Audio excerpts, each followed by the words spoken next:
राजा बीरबल नदी के किनारे टहल रहे थे। तभी कहीं से एक फुटबॉल आती है और राजा बीरबल को वह लगती है। वह तभी बहुत गुस्सा हो जाते हैं। इतना दुस्साहस किसने किया? जिसने भी किया होगा वह सजा के पात्र है। तभी वहाँ पर एक छोटा सा बच्चा निकल कर आता है। हे बालक, क्या यह फुटबॉल तुम्हारा है? राजा अकबर के ऐसा पूछने से वह बच्चा डर जाता है और वह मना करके वहाँ से भाग खड़ा होता है। मुझे तो यह फुटबॉल इसी का लगता है। एक बच्चा होने के बाद भी इतना झूठ बोल रहा है। राजा अकबर जब अपने महल में सिंहासन पर बैठता है तो वह सभी मंत्रीगणों को उस झूठे बच्चे की बातें बताता है। मुझे यकीन नहीं होता कि कोई इतना छोटा बच्चा होने के बाद भी झूठ बोल सकता है। मैंने तो कभी जिंदगी में अपनी झूठ नहीं बोला। मंत्रीगणों, क्या तुम में से कभी किसी ने झूठ बोला है?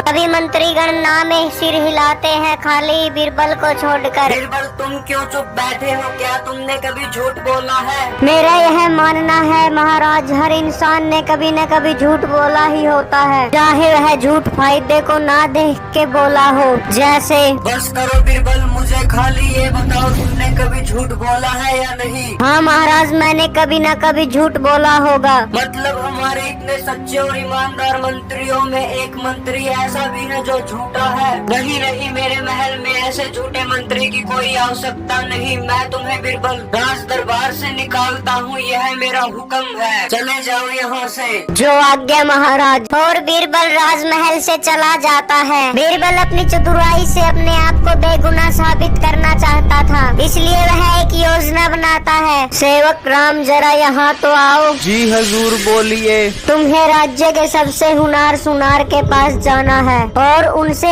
एक ऐसी ही बिल्कुल सोने की बेल बनवानी है। और हाँ, ध्यान रहे हर बेल के दाने की सजावट इसी तरह की हो। ठीक है हजूर।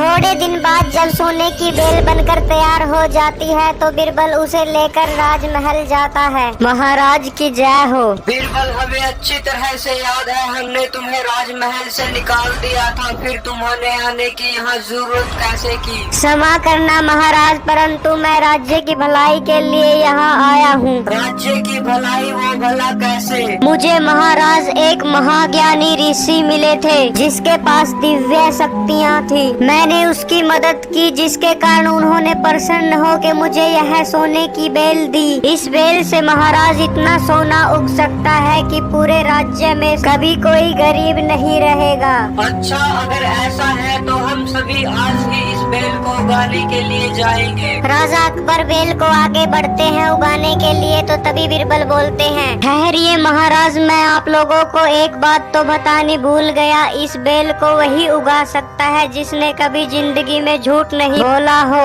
तभी राजा अकबर सोचते हैं, मैं बेल लगाऊं, क्या पता ये नहीं उगे। क्या हुआ महाराज, लगाइए बेल। नहीं नहीं, क्या पता बीरबल कभी मेरे मुंह से झूठ निकला हो। यह कार्य मैं अपने मंत्री गणों को देता हूँ। यह सब सुनकर राजा अकबर का कोई भी मंत्री आगे नहीं आता। क्या यहाँ कोई ऐसा इंसान नहीं जिसने कभी झूठ ना बोला हो? तभी बीरबल बोलता है, माफ करना महाराज, मैंने सभी की परीक्षा लेने के लिए यह किया। मुझे यह बेल किसी साधु ने नहीं दी। अब तो महाराज आप समझ गए होंगे कि कोई भी इंसान ऐसा नहीं जिसने कभी झूठ नहीं बोला हो। वाह बीरबल, तुमने एक बार फिर से हमारा दिल जीत लिया।